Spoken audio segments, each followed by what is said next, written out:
A day in the life of Chuck Norris. Morning. Chuck Norris woke up and decided to make himself a glass of lemon water. He stared at the bag of lemons for a moment. The lemons, in a panic, instantly juiced, sweetened, and poured themselves into tiny cups on a roadside stand. Now we have lemonade stands. Feeling peckish, he reached for an apple. He took one single mighty bite. The terrified apple didn't just bruise, it split the very continent.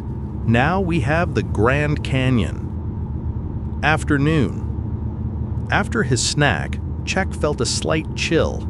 He glanced at the refrigerator and noticed he'd left the door ajar last night. His brief negligence had plunged the entire planet into a new ice age. So began the last ice age.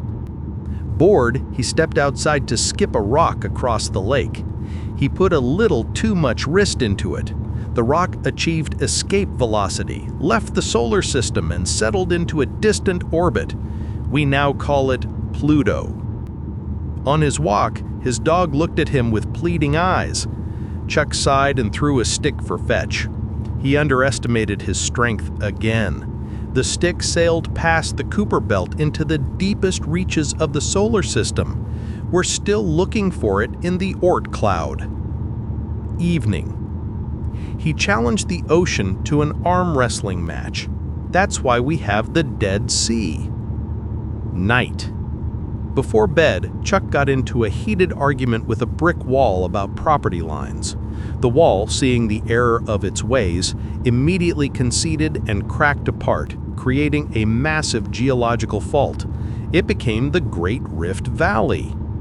Then he told a "your mom" joke so devastating that it erased a fundamental part of the universe, leaving behind an invisible gravitational mystery.